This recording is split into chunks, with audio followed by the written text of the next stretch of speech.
Hey, you're listening to the Heidi Rew Show podcast. I'm Heidi, and if you are watching on YouTube, then you may notice something a little different about the usual setup. Because right now, for everyone that's listening, I'll paint the picture. I'm sitting in this emerald green velvet barrel chair, and there's another one right beside me with this pink wallpaper behind me with birds and flowers, a gold lamp, a little rattan side table. It's very girly. It's very me. This is our new office space. We moved a couple weeks ago, and I'm so excited. Mike, my husband, not a fan, but you know what? This is like my she shed, so I can do whatever I want, right? So I hope that you enjoy it. Well, the Heidi Rew Show is a podcast, and obviously it's on YouTube as well. But it's a podcast not about me, actually, but it is a place that features female leaders, creators, and innovators. And they share their inspiring stories so that way we can all learn a little something from their journey. Today is the second half of my interview with Monica Pearson. I say Kaufman because I grew up knowing her as Kaufman. I used to watch her on the nightly news all the time. And Monica she kind of made history here in Atlanta. She was the first minority female evening anchor in Atlanta, and she held that position for 37 years. And if you know anything about news, that is a really long time to be in a position, especially for this big of a market. She has won over 33 Emmys. And in the first part of the interview, so if you haven't watched that, you need to go back and check it out, because she talks about how she ended up in that position of the evening news and beat out, guess who? Oprah for it. Yeah. So you can hear all about that in the first part of the interview. In the second half of the interview with Monica today, she goes a little further and she talks about her opinions and her feelings on the racial tensions in Atlanta today, because, you know, she's seen Atlanta go through a transformation over the years since she's been here. And she also talks about how she was able to get through emotionally and survive cancer twice. She is one strong woman, and we have a lot to learn from her. So let's go ahead and hear from Monica. Wow. It was really a very different time. They'd roll up the sidewalks literally on weekends. You know, everything was closed on Sundays. There were blue laws back then. You know, you all are very lucky living in this area now because it's so vibrant. It's so international. Back then, it was not like that. I remember my first foray out of the city of Atlanta. I had a speech in Noonan, Georgia, and my good friend, Patrice Fletcher, came to visit. She and I had been reporters together in Louisville, and she had since moved on to Chicago. She's white. And I had a Porsche that I drove all the time, in a little 914, and we were going along the highway to Noonan, and we got pulled over. And I knew I wasn't speeding. Yeah. I mean, because I'd been warned, you don't speed in Georgia. And the state patrol officer really, let me see this, let me see that. He was not nice at all. And then it finally hit me, a black and a white woman in a sports car. He's wondering, what's going on? So again, I mentioned Don Elliott Heald in WSB-TV, and then all of a sudden attitudes change. Wow. But that was 1975. Thanks be to God, things have changed. Yeah. Was there any other moment, because it was so segregated, that, especially with your career, that you felt like, okay, this situation is either going to make me or it's going to break me? Well, I never even thought about it breaking me because I knew that if I did not succeed, the doors would not open for other women of color or women, period, because I was the first woman and the first African-American minority to anchor on the 6 o'clock news in the city of Atlanta. There had not been any women, white, black, Hispanic, Asian, on the air. So I was representing two groups, minorities and also women. So there was never any doubt in my mind that I was going to be successful. And I was smart enough to know that your success is not just based on what you do on the air. Your success is based on what you do off the air in the community. When people know your name, and TV stations do research up and down, if your name comes up enough, they're not going to take you off the air because you're contributing. You're contributing to the bottom line. So my first thing was to get really involved in the community And that was my saving grace. I learned many years later from someone who worked for Cox Corporate, who said there was a time when they really did consider taking me off the air, but the research saved me. Because of your involvement. Because of my involvement and because of my name recognition. They were so sure that, they could remove me, but they did the research, and the research said it would be a huge mistake. Wow. And I never knew that until after this woman retired. Until after I retired did she tell me that story. That sounds like a lot of pressure. Did you feel pressure? Well, no, I didn't feel the pressure for one reason. I made sure I had a life away from television. And see, that's the mistake a lot of people make. They wrap themselves in their titles. I'm Hattie's daughter, and I am more than a journalist. I can sing if I have to. I know how to clean houses really well if I have to, because all work is good work as long as it's honest work, according to my mama, and she told the truth. Hattieism. I never said my life is tied to this TV station. It can come and it can go. Now, no one was in the job before I got there, not female or minority, but there was a man in that job. And someone would be in that job after I left. So it never defined who I was. And actually, I think that's what also helped me. Because when people feel like they have you over a barrel, when people feel like this is your lifeline, then they can treat you any kind of way. I always had the attitude, I had a job when I came here, and I'll have a job when I leave here.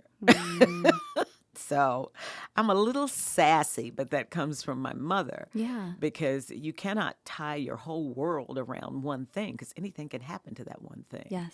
So you have to be a woman of many talents. Yeah. And you have to be able to set aside your pride. You should never say, oh, I can't do that. You do what you have to do to succeed. Yeah. You mentioned how Atlanta has changed so much over the years since you've been here. Oh, yes. Obviously.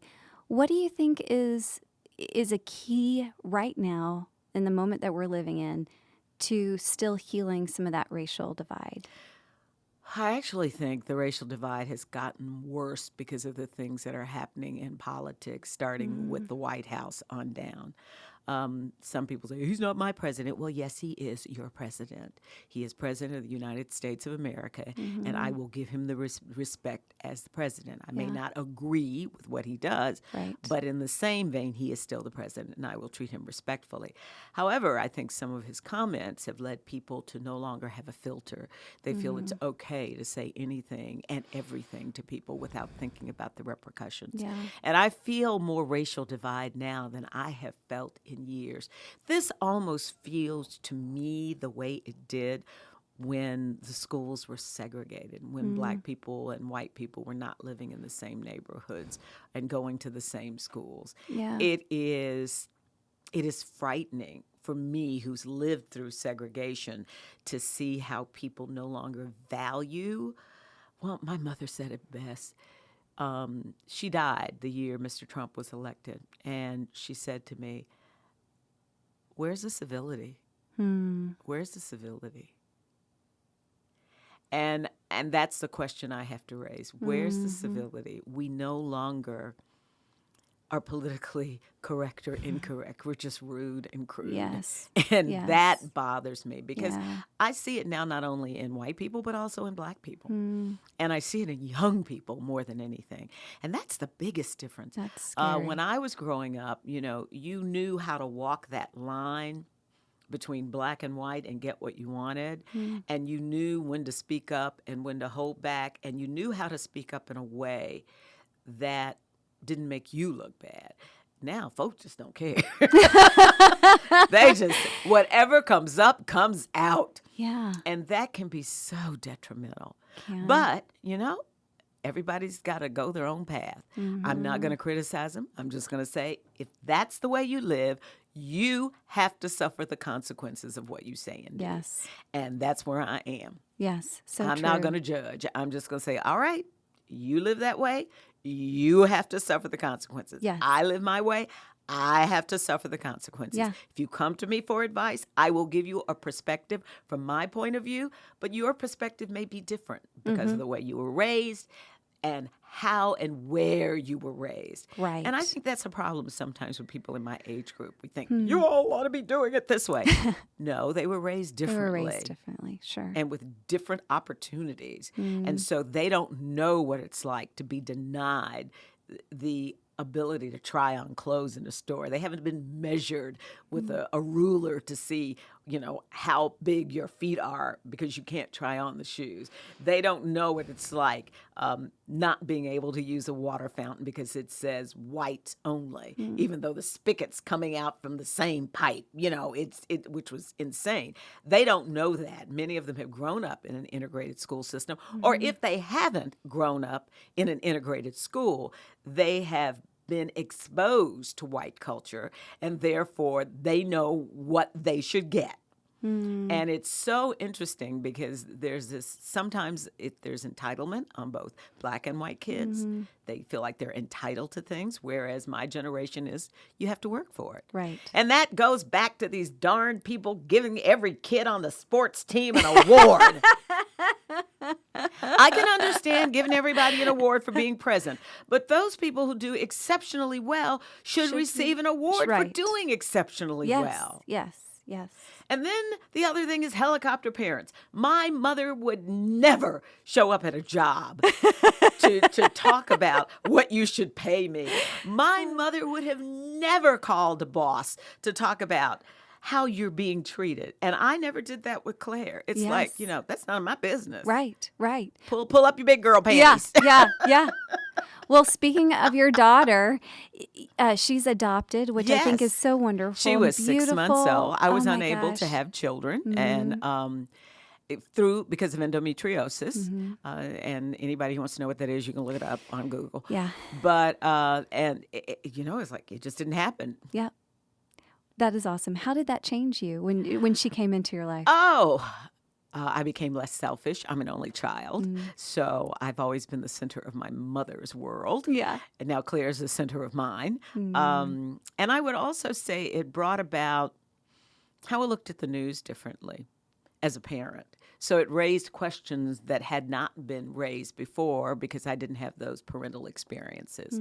Like what kind of questions? Well, for instance, when you look at sending your child to school, how you select a school where you not only look at what the test scores are, but I also look at the diversity in the school, and not just in the student body, but the teaching part. Who are the teachers? Who are the people who clean the schools? Who are the people who are in the library? Who are the people who do the sports teams? The personnel, how diverse is that? Because it's one thing to have a diverse student body, but if you don't have a diverse teaching staff, then that's a whole nother issue.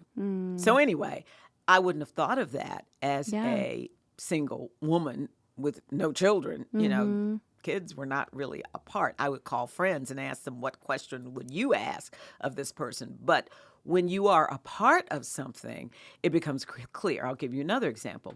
My daughter played basketball and she played soccer. Well, way back when in the 80s, the Georgia High School Association, in all of its history, almost 100-year history at that time, had never had a woman on its board. And what was so fascinating is that this controls all sports, all competition within the schools, from debate to cheerleading to soccer. It controls everything that's competitive in schools. There had never been a woman on the board. Wow. Well, I would have never gotten the lead on that story if it hadn't been for Claire's AAU basketball coach, Charles Huddleston, saying, this is something you ought to look into. But because Claire was involved in sports, I was around people who were involved in sports who knew these stories that otherwise would not have come to light. So that's how a child changed my life. Yeah. Something else that majorly changed your life, you are a breast cancer and liver cancer survivor. What was Now, first of all, I have to tell you, I have a Yes. very different attitude about this. Okay. And some people think I'm a little heartless and sometimes cruel. And I don't mean to be. When people tell me, they've been diagnosed, I am very sympathetic to them. But I never cried over it. I never got upset over it. It was not something that made me go, oh, woe is me. But then again, that comes from my mother. Because my mother always said to me, nobody came to stay. I mean, and that's reality, whether you like it or not. Yes. Nobody came to stay. Yeah. And you're going to go sooner or later. Right. But then I always see the body like a car. When it breaks down, you fix it. Mm-hmm. And then if it can't be fixed, you trade it in and get another one. Right. And the reality was I caught my breast cancer very early because I'm very anal about going for my regular physicals. It was found in a mammogram. Actually, they were just calcium deposits, which could or could not be breast cancer. But luckily, I had a very proactive doctor who said, well, let's just go on and do a biopsy. Found out it was breast cancer. It was caught early, so I didn't have to do chemo. I didn't have to do any of that. Wow. I just have a tiny little 1-inch scar on the side of my left breast. But what I learned from it by doing a story on it afterwards, a lot of people would never have gone to get that exam if I hadn't had breast cancer. Because it was like, well, if it can happen to her, it can happen to me. I had to be willing to talk about it, and I was. Because to me, it was not something to go, oh, this is awful, I'm going to die. It was a case of, okay, why did I get this, and what am I supposed to do with it? And it was the same thing with the liver cancers. The first time I have missed an annual exam in my life. I went back to the University of Georgia at the age of 65 to get my master's degree. And I missed my checkup, missed my yearly checkup. I didn't go back to the doctor until after I graduated. At the age of 67, magna cum laude, thank you. Woohoo! Which shows you can't teach an old dog new trick. But I finally went in September to get my exam, and very good female African-American internist. She was something else, Dr. Rio Dickens. And she said, I'm not liking what I'm seeing on this blood test. We're going to do some more blood tests. Mm-hmm. And she was very detailed. Whereas sometimes, come back in 6 months. She was like, no, I don't know. She says, my intuition, but we're going to do it anyway. And that's when we discovered that I had developed liver cancer. And it's so funny because the reaction of most people to it usually is when they hear I've had liver. I didn't know you drank that much. Well, I didn't. It just happened. Mm-hmm. It could have been fatty liver disease. Yeah. I don't know where it came from. But Dr. Kubi at Emory, who worked with Dr. Dixon, they said, well, let's get in here and let's do it. They took out 75% of my liver. It's now grown back full force. And that was 3 years ago. Wow. The liver is the only organ that regenerates other than skin. Yeah, but the only major idea. Yeah, it regenerates. Wow. So it was, how can I say? It was eye-opening because then I was able to educate people about liver cancer and that it can come from hepatitis, it can come from fatty liver disease. Yes, it can come from drinking too much. It can come from lots of things. Yeah. It was not in any way related to breast cancer. It was just my time in the hole again. Mm-hmm. And my reaction to it was take it out, get it fixed, and let's keep going. And your car keeps going. And the car keeps going. And sooner or later, the car is going to just say, I can't be repaired anymore. And then, like Hattie, you say, none of us came to stay. And then I'm going to Morehouse School of Medicine. And the reason I do that is because they need cadavers. They need real human bodies. My mother, when she passed, went there. I just got her back last year. We're getting ready to inurn her. And when I pass, that's where I'm going. And then about 2 years later, they'll return my ashes, and then they'll put them in urnment. People get so tied to this facade, and it's just that. Right. And you might as well make good use of it. Yeah. If you can be an organ donor, do it. And get that on your license. In my case, because I've had 2 cancers, I can't be an organ donor. I can't even give blood anymore. But I can give my body for research. Yeah. And that's important because students need to work on real bodies. Your life is so generous. Like even in your passing, you're thinking about giving to others. Why should I spend all that it's so money and, beautiful. take me to Morehouse straight from Yeah. wherever I am and let them do what they do and then take the ashes? And it's so interesting. It comes back in a box about this big. It's how you go from being Isn't amazing? a Yeah. 130-pound woman, which my mother Right. was, down to a box about that size. Which shows ashes to ashes, dust to exactly. dust. So true. So how do you live this life that's so generous, that is such a life? I mean, you really, Monica, I want to be you. Like, I want my life to be something that's similar to yours. But it you're is doing such a that. legacy. You're doing that because even with your podcast, you're interviewing people to pass on information. Everybody has to find their own lane. And my lane is kind of this entertainment, engage people, give when you can lane, because I was given so much as a child, not only by my mother, but like people who gave money very generously to United Way so that I could be a Girl Scout. Yeah. My mother used to shop at Salvation Army and Goodwill, which, Yes. Goodwill is a United Way agency. And I think of when I got cancer, I was able to get lots of information, not only from Susan G. Komen, but also from the American Cancer Society, which is part of United Way. So, you have to give back. I mean, my mother always said, and you've heard this millions of times, and it's not original with her, but to whom much is given, much is required. So I've also found by giving, you get more back. You really Yes. do. You don't even have to ask for it. It just pops up. So you have to true. be giving. Yeah. I mean, Yeah. none of this is here for me alone. It's to share with others. Now, you have to be careful who you share it with. Right. And I really hold groups accountable for those groups that I give money to, because it's important to me that they, in turn, help people in a way Right. that moves them to another level, another Hattieism. It's important for us to reach back, pull up, and push forward. And that's so true. So few people these days are willing to go back to that old neighborhood where they came from, or give to an organization that helps people in their neighborhood. Yeah. There are people who do give, but everyone seems to feel like they've got to make thousands and thousands of dollars to give. My mother never made more than $24,000 a year. And that was when she worked for the post office. But she always gave her 10% tithe to the church, and she always gave to Goodwill. She gave stuff back after she bought from them. She gave stuff back. She would read to people, older people in the neighborhood. She volunteered in her church. You don't have to have a lot of money. All you have to have is a giving heart. Yes. It's so true. It's so true. And gifts come in all forms. Yes. By a smile, a kind word to a stranger, that's giving. Or even being in a grocery line and somebody's fretting because they don't have a penny. Give them the penny. Right. Yes. Yeah. Monica, one of the things that is kind of the saying for the podcast is don't stop, get it, get it. You have a water bottle that has that now on it as your gift. But what do you still hope to accomplish? Because you are somebody that does not stop. You live out that term.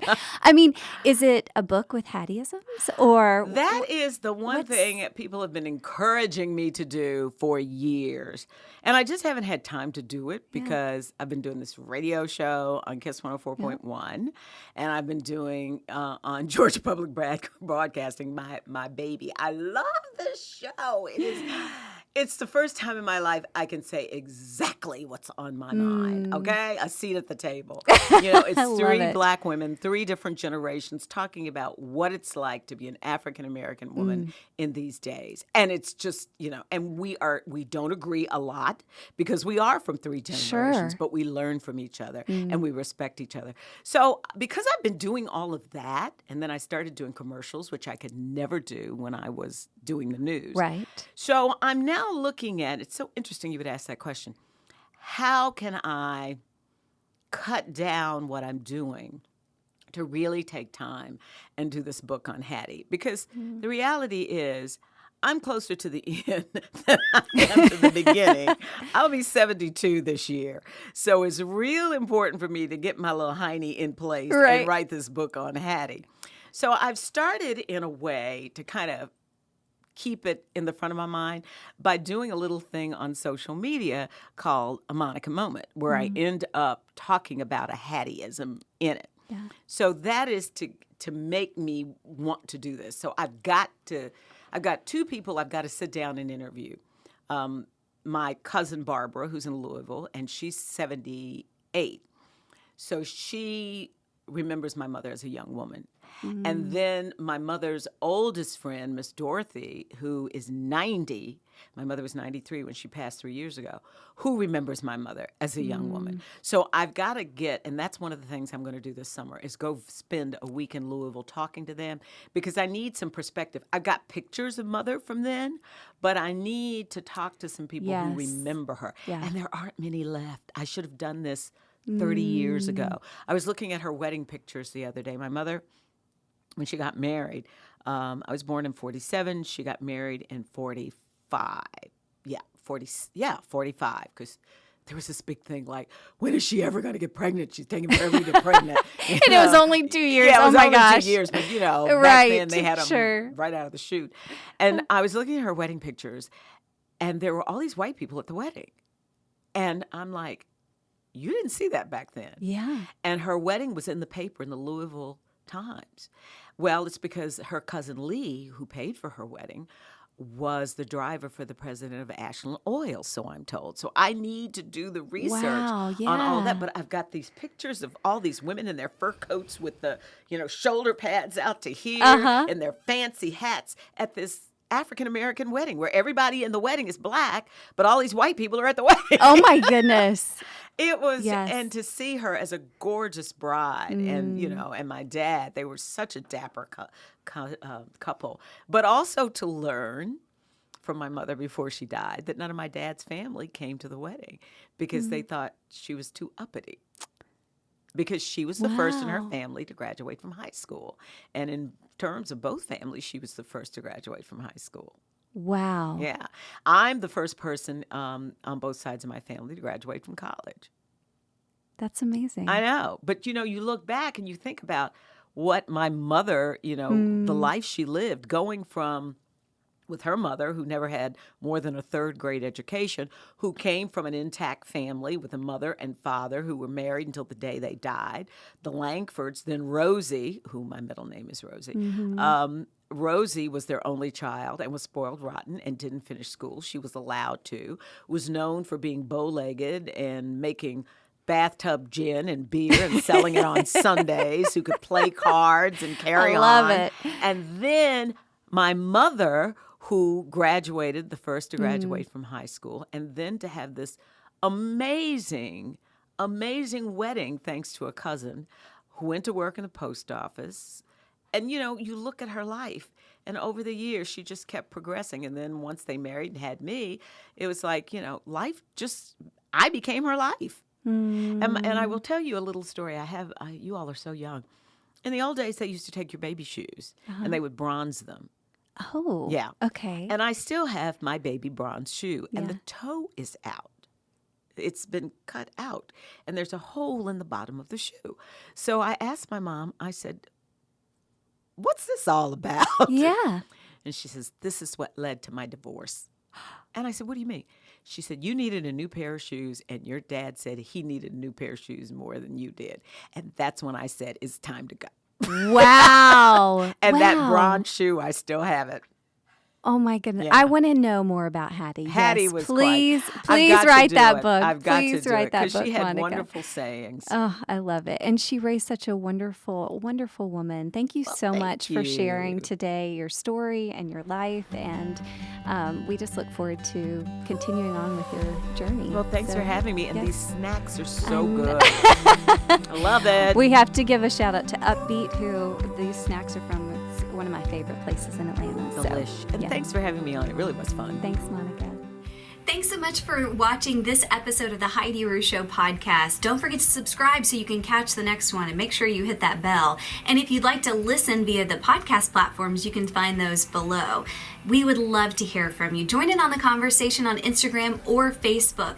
And I hope this episode encouraged you. Don't stop, get it, get it.